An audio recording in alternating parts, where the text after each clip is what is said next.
ఒక్క బ్రహ్మోస్తో కొడితేనే పాకిస్తాన్కి చుక్కలు చూపించిన మోకాళ్ళ మీద నిలబడింది.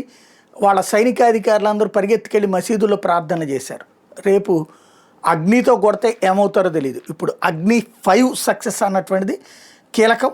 తాజాగా పరీక్షించిన అస్త్రాన్ని MIRV సామర్థ్యం ఉన్న అధునాతన అగ్ని క్షిపణిగా రక్షణ శాఖ చెప్పింది.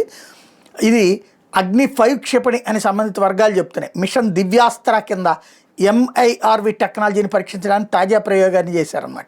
అగ్ని 5కి 5000 కిలోమీటర్ల పరిధి ఉంది. అగ్ని శ్రేణిలో మరో 4 వేరియంట్లు ఉన్నాయి. వీటి పరిధి 700 నుంచి 3500 కిలోమీటర్ల వరకు ఉంటుంది. ఈ 5000 కిలోమీటర్లు అంటే చైనాను టార్గెట్ చేయగలిగినటువంటి శక్తివంతమైనది. పాకిస్తాన్లోని ఆ మూల ఉన్నటువంటి లక్ష్యాలను కూడా లేపేయగలదన్నమాట. ఈ రీఎంట్రీ వెహికల్స్ సంప్రదాయ అణువార్ హెడ్లను మోసుకెళ్తే ఒకే క్షేపంలో భాగంగా ఉంటాయి. ప్రయోగానంతరం రోదసీలోని ఈ అస్త్రం వెళ్తుంది. అక్కడ రీఎంట్రీ వాహనాలు క్షిపణి నుంచి విడిపోతాయి. ఆ తర్వాత భూవాతావరణంలోకి తిరిగి ప్రవేశిస్తాయి. ఆ సమయంలో అవి ధ్వని కన్నా 20 నుంచి 24 రెట్లు ఎక్కువ వేగంతో ప్రయాణిస్తాయి. ఇంత వేగంతో వచ్చే అస్త్రాలను అడ్డుకోవడం శత్రు గగనతల రక్షణ వ్యవస్థలకు కష్టమే. స్వీ గైడెన్స్ వ్యవస్థల సాయంతో ఈ రీఎంట్రీ వెహికల్స్ తమకు నిర్దేశించిన లక్ష్యాల వైపు తీసుకెళ్తాయి. చిన్న దిక్కుల్లో 100 కిలోమీటర్ల దూరంలో ఉండే లక్ష్యాలను ఒకే క్షిపణిలోని MIRVలతో ఛేదించవచ్చు.